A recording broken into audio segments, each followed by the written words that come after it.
भगवान श्री कृष्ण के अनमोल वचन। शांति से भी दुखों का अंत हो जाता है और शांत चित्त मनुष्य की बुद्धि शीघ्र ही स्थिर होकर परमात्मा से युक्त हो जाती है। क्यों व्यर्थ की चिंता करते हो? किससे व्यर्थ में डरते हो? कौन तुम्हें मार सकता है?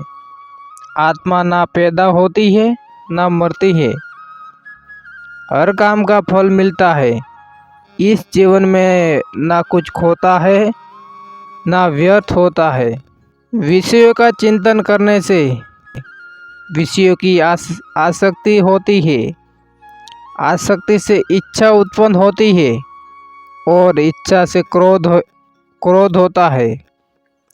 क्रोध से सम्मोहन और अविवेक उत्पन्न होता है। फिर चंचल इंद्रियां बलपूर्वक हर लेती है। जिसकी इंद्रियां वश में होती है उसकी बुद्धि स्थिर होती है। जो भी मनुष्य अपने जीवन आध्यात्मिक चरणों के लिए दृढ़ संकल्प में स्थिर है, वह सामान्य रूप से संकटों के आक्रमण को सहन कर सकते हैं और निश्चित रूप से खुशियां और मुक्ति पाने में के पात्र है। जब तुम्हारी बुद्धि मोहरूपी दलदल को पार कर जाएगी, उस समय तुम शास्त्र से सुने गए और सुनने योग्य वस्तुओं से भी वैराग्य प्राप्त करोगे। केवल कर्म करना ही मनुष्य के वश में है, कर्म फल नहीं। इसलिए तुम कर्म फल की आसक्ति में ना फंसो तथा कर्म का त्याग भी ना करो। तुम्हारा क्या है जो तुम रोते हो? तुम क्या लाए थे जो तुमने खो दिया? तुमने क्या पैदा किया था जो नाश हो गया? न तुम कुछ लेकर आए। जो लिया यही से लिया, जो दिया यही पर दिया। जो मन को नियंत्रित नहीं करते उनके लिए ये शत्रु के समान कार्य करता है। खाली हाथ आए और खाली हाथ वापस चले। जो आज तुम्हारा है कल और किसी का हो, कल और किसी का या परसों किसी और का होगा।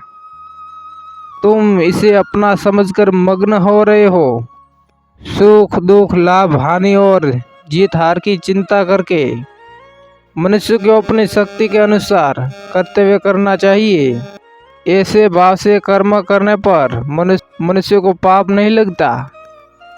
जो हुआ वह अच्छा हुआ, जो हो रहा है वह अच्छा हो रहा है, जो होगा वह भी अच्छा ही होगा। तुम भूत को पश्चाताप न करो, भविष्य की चिंता न करो, वर्तमान में चलते रहो। क्रोध से भ्रम पैदा होता है, भ्रम से बुद्धि व्यग्र होती है। जब बुद्धि व्यग्र होती है तब तर्क नष्ट हो जाता है। जब तर्क नष्ट होते हैं तब व्यक्ति का पतन हो जाता है। सम्मानित व्यक्ति के लिए अपमान मृत्यु से भी बढ़कर है। सभी प्राणी जन्म से पहले अप्रकट थे और मृत्यु के बाद भी अप्रकट हो जाएंगे, लेकिन जन्म और मृत्यु के बीच प्रकट दिखते हैं। फिर इसमें सोचने की क्या बात है? परिवर्तन संसार का नियम है। जिसे तुम मृत्यु समझते हो वही जीवन है। एक क्षण में तुम करोड़ों के स्वामी बन जाते हो, दूसरे चरण में तुम दरिद्र हो जाते हो। शस्त्र आत्मा को काट नहीं सकते, अग्नि इसको जला नहीं सकती, जल इसको गला नहीं सकता और वायु इसे सूखा नहीं सकती। जैसे मनुष्य अपने पुराने वस्त्रों को उतारकर दूसरे नए वस्त्र धारण करता है, वैसे ही आत्मा मृत्यु के बाद अपने पुराने शरीर को त्याग करने से ही प्राप्त करती है। आत्मा ना कभी जन्म लेती है और ना ही मरती है। शरीर का नाश होने पर भी नष्ट नहीं होता। आत्मा अमर है। जो लोग इस आत्मा को मारने वाला या मरने वाला मानते हैं वे दोनों ही नासमझ है। आत्मा ना किसी को मारती है और ना ही किसी के द्वारा मारी जा सकती है। न यह शरीर तुम्हारा है न तुम शरीर के हो।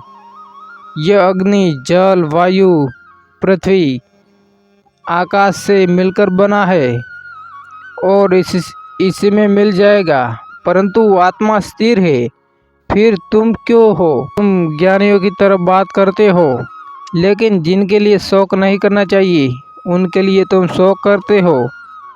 मृत्यु या जीवित ज्ञानी किसी के लिए शोक नहीं करते। कर्म ही पूजा है, कर्म करते रहो। व्यक्ति जो चाहे वो बन सकता है यदि विश्वास के साथ इच्छित वस्तु पर लगातार चिंतन करे।